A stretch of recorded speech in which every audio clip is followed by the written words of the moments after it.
Assalomu alaykum qadrli do'stlar. Sizlar bilan men yana Toshkent viloyati Begot tumanidan Sharifjonman.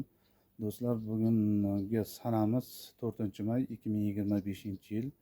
Xo'p, bugungi sizlarga yetkazmoqchi bo'lgan ma'lumotim uzumlarga tushadigan kasalliklar bo'yicha kasalliklar haqida bo'ladi va unga qarshi kurash choralari haqida bo'ladi.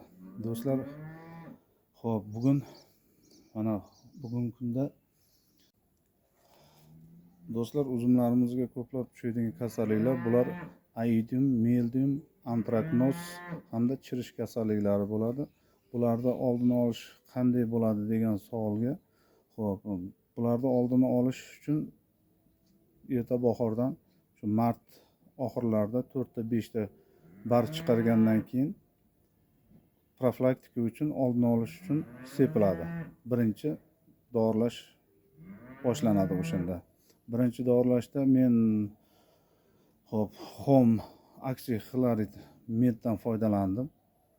Birinchi, 4-chi, 5-chi barg chiqargandan keyin keyingi ikkinchi etapimizda Redamin Gold hamda Topaz qo'shimchasiga Nurel sepib, uchalasini aralashtirib 10 litr suvga aralashtirib sepib chiqdim.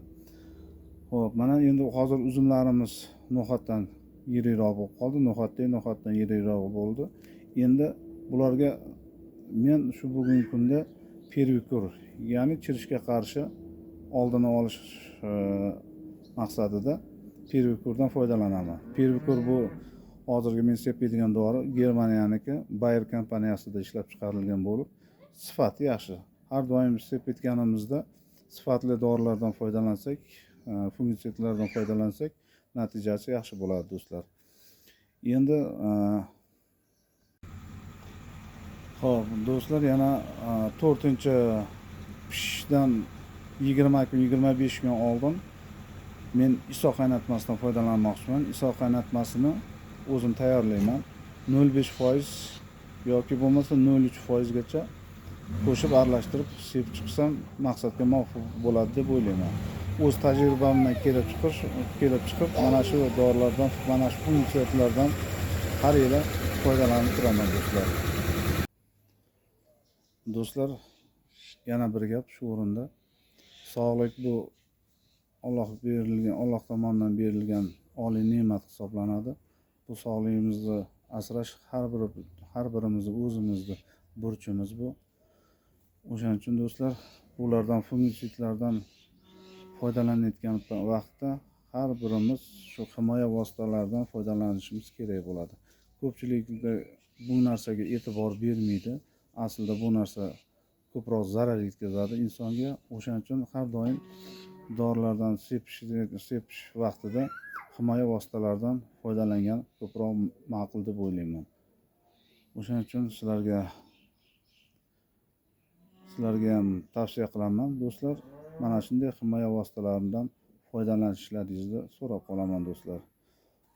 Keyin bu dorilarni foydalanish vaqti kechki salqin bilan, iloji bo'lsa quyosh botgandan keyin foydalansak, sepib chiqsak maqsadga muvofiq bo'ladi. Chunki barglarda ostida mayda klitkalar, to'qimalar bo'ladi. Bular kechqurun ochiladi. Kechqurun barglarda ostidagilar kechqurun ochiladi. Kechqurun ochilgandan keyin bu sepgan fungitsidlarimiz sistemli fungitsidlar butun tanasi bo'yicha tarqaladi. Bu barglarda orqasidagi o'sha mayda ko'zga ko'rinmaydigan teshiklardan butun tanasiga singadi do'stlar. Keyingi videolarda ko'rishguncha sog' bo'linglar, salomat bo'linglar, omon bo'linglar.